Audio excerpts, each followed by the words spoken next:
যাদবপুর কেন্দ্র আইএসএফের জয় সুনিশ্চিত। বারংবার আমরা এই কথা আমাদের প্রচারের মধ্য দিয়ে বলছি এবং আলাদা করে প্রচারের মধ্য দিয়ে বলারও বিষয় নয়।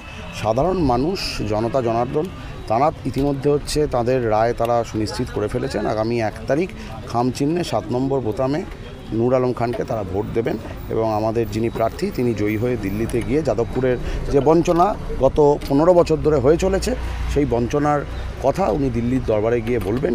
এটা আমরা এই ব্যাপারে সম্পূর্ণ রকম আশাবাদী।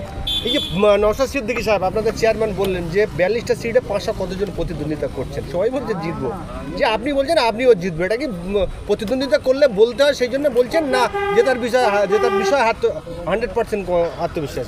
প্রথম কথা আমরা তো চুরির টাকাতে রাজনীতি করি না।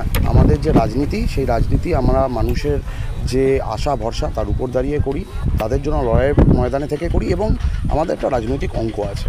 আমাদের রাজনৈতিক অঙ্ক অনুযায়ী এই লোকসভাতে যে ভাঙড় যে আসন সেই আসনে আমাদের জেতা এমএলএ রয়েছেন আমাদের দলের চেয়ারম্যান মাননীয় নওশাদ সিদ্দিকী এবং তার সঙ্গে সঙ্গে আরও 3 থেকে 4টি আসন যে আসনে আইএসএফ এবারে সম্পূর্ণভাবে লিড পেতে চলেছে। তো একটা লোকসভার 7টা বিধানসভার মধ্যে যদি 4টে সিটে একটা দল লিড পেয়ে থাকে তাহলে সেই দল জিতবে, এ ব্যাপারে কোনো রকম সন্দেহ থাকা উচিত নয়। সেই কারণেই আমরা নিশ্চিত যে আমরা এই আসনটা জিততে চলেছি। বুঝলেন, তাই বেশি কথা আমি বলতে পারবো না। আপনারা সবাই ভালো আছেন তো? এই শুনছিলাম এই 1 নম্বর অঞ্চলে এখন পুলিশ নাকি বাঁদর পুলিশে পরিণত হয়ে গেছে। পুলিশ এখন বাড়ির চালে উঠে যাচ্ছে, বাড়ির চালে উঠে গিয়ে যে সিভিক ভলেন্টিয়ার আছে ওদের দ্বারা প্রভাবিত হয়ে ওদের বাড়িতে বাড়িতে গিয়ে চাপ সৃষ্টি করছে, মারধর করছে। তা আমরা এই ব্যাপারটা নিয়ে আইসি সাহেবকে জানিয়েছিলাম। বেশ কিছুদিন নিরপেক্ষতার সহিত কাজ করেছেন, আবার কোথাও গন্ডগোল হয়ে গেল। সেই কারণে নির্বাচন কমিশনারকে ব্যাপারগুলো জানিয়েছি, মেল করিয়েছি এবং আমাদের যাদবপুর লোকসভার যিনি পুলিশ অবজারভার আছেন ওনাকেও লিখিত আকারে এবং মৌখিক আকারে জানিয়েছি। ওনারা অল্প অল্প ব্যবস্থা নিয়েছেন, আরও ব্যবস্থা নিচ্ছেন, একটু ধৈর্য ধরতে হবে। এই পুলিশ এখন তোলামূল বাহিনীতে পরিণত হয়ে গেছে। তারপরেও কিন্তু আমরা যথেষ্ট শক্তিশালী এবং আমাদের সংগঠনকে ওরা কোনো অংশে হার মানাতে পারছে না। তাই বাধ্য হয়ে কিন্তু এই তোলামূল পুলিশ দিয়ে আমাদেরকে জব্দ করার চেষ্টা করছে। জব্দ করতে পারবে নাকি আমাদের? আমরা তো আইএসএফ করি। তো সেই ক্ষেত্রে যাদবপুর লোকসভায় তথা ভাঙড় বিধানসভার যে উল্লাস দেখেছি, যে জনগণ যেভাবে সাড়া ফেলছেন এবং কান্নাকাটি করা অবস্থায় ফুলের মালা দিচ্ছেন, যে কোনো প্রকারে যেন তেন প্রকারে এই তৃণমূল এবং বিজেপিকে যে কোনো প্রকারে হটাতে হবে।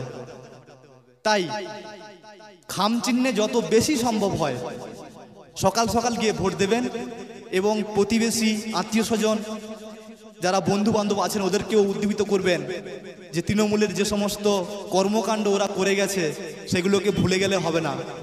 বা 500 টাকার ওই টাকা নিয়ে নিলাম বা বিরিয়ানি খেয়ে নিলাম, দিয়ে আমরা ভুলে গেলাম, অন্য কোথাও চলে গেলাম, এটা করলেও চলবে না। অতএব বেশি বেশি করে খাম চিহ্নে ভোট দেওয়ার জন্য সবাইকে বলবেন, জানাবেন, যেন তেন প্রকারে এই তোলামূল বাহিনী এবং বিজেমূল বাহিনীকে পরাস্ত করতে হবে। ধন্যবাদ।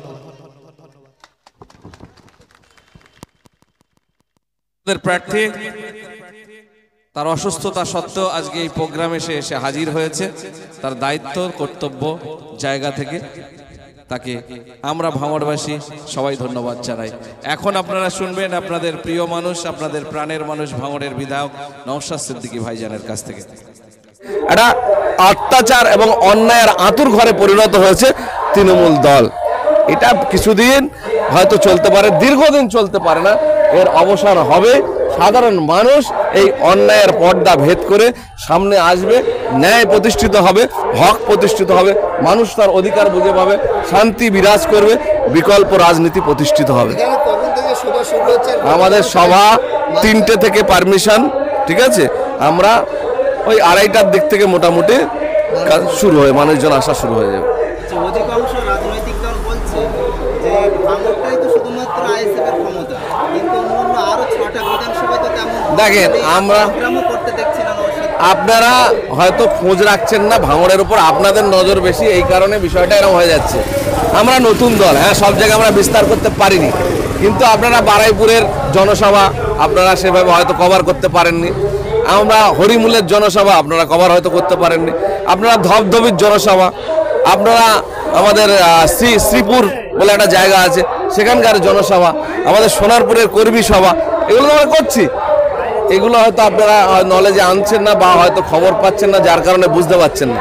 ভাঙড়টা সোশ্যাল মিডিয়ার রাডারে আছে, সবাই ভাঙড়ের উপর নজর বলে ভাঙড়ের প্রোগ্রামগুলো বেশি বেশি চোখে পড়ছে, আর ভাঙড়ের জমায়েতগুলো দেখার মতো হচ্ছে বলে এরকম হচ্ছে। এরকম বিষয় নয়, আমাদের ওইদিকেও সংগঠন তৈরি হয়েছে, শুধু যাদবপুর আর টালিগঞ্জের মধ্যে আমাদের দুর্বলতাটা আছে।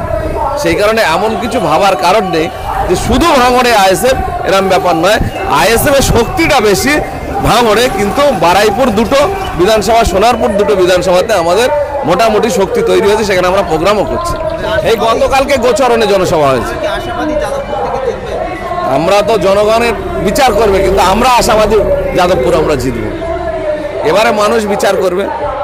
আমাদের আরও উপস্থিত আছেন আমাদের যিনি প্রাণপ্রিয় মানে আমাদের নওশাদ ভাইয়ের মনোনীত প্রার্থী নূর আলম ভাই, এবং আমার দাদা বিশ্বজিৎ মাইতি।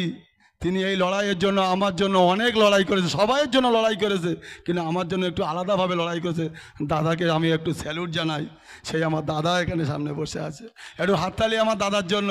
আমার দাদার শরীরটা অসুস্থ, তার জন্য একটু হাততালি। এই ওইদুলের জন্যই দাদা আজকে অসুস্থ। যাই হোক, আজকে বলছি ভাই, অনেক কথা অনেকেই বলেছে, আমি শুধু দুটো একটা কথা বলবো আপনাদের কাছে। আমার একটাই অনুরোধ, এই অনুরোধটা আপনারা রাখবেন তো ভাই, আপনারা রাখবেন তো। আমি এখনও শীত দাঁড়া বেঁকাইনি, আপনারা কি বেঁকাবেন? বেঁকাবেন? শুধু একটা বলবো, আমাদের নূর আলম ভাই মহাশয়কে খাম চিহ্নে ভোট দিয়ে তাকে বিপুল ভোটে জয়ী করে আমরা দিল্লি পাঠাবো। রাজি আছো সবাই? হ্যাঁ, দিল্লি পাঠাবেন তো সবাই? ভাই হাত তুলে অঙ্গীকার করো ভাই, আমি আপনাদের সাথে হাত তুলে অঙ্গীকার করছি ভাই। দিল্লি পাঠাবেন তো ভাই আপনারা? শুধু বলি, হাকিমুলদা কেমন লাগছে? আব্বার জন্য মন খারাপ? হাকিমুলদা কেমন লাগছে আজকে? হ্যাঁ, আমরাও 42 দিন ছিলাম, তারপরে আরও ছিলাম, আমাদের মা বাবারও খুব কষ্ট পেয়েছে, খুব মন খারাপ লাগছে, তাই না? হ্যাঁ, খুব কষ্ট লাগছে আব্বার জন্য। হ্যাঁ হ্যাঁ, খুব কষ্ট লাগছে আজকে। আর কত অত্যাচার করবে ভাঙড়ের মানুষের ওপরে, নিরীহ মানুষের ওপরে, খেটে খাওয়া মানুষের ওপরে আর কত অত্যাচার করবে। তাই বলি, এই শয়তানদের হাত থেকে বাঁচাতে, এই শয়তানদের বিরুদ্ধে গর্জে উঠতে আপনারা নূর আলম ভাইকে ভোট দিন। চোর তাড়াবেন তো ভাঙড় থেকে? চোর তাড়াবেন তো? চোর তাড়াবেন তো ভাঙড় থেকে? এই ভাঙড় থেকে চোর তাড়াবেন তো ভাই? এই চোরেদের থেকে সাবধান, এই চোরেরা কিন্তু অনেক ভয়ঙ্কর। এরা মূর্খ হতে পারে, এদের হাতের লেখা কিন্তু পরিষ্কার ভাই। এরা মূর্খ হতে পারে, এরা হাতের লেখা কিন্তু পরিষ্কার। আজকে সবাই একজনের বিরুদ্ধে এত এত এত জ্বালা করছে কেন? একটা তো বিধায়ক আমাদের, এত জ্বালা করছে কেন ভাই নওশাদের বিরুদ্ধে? কেন?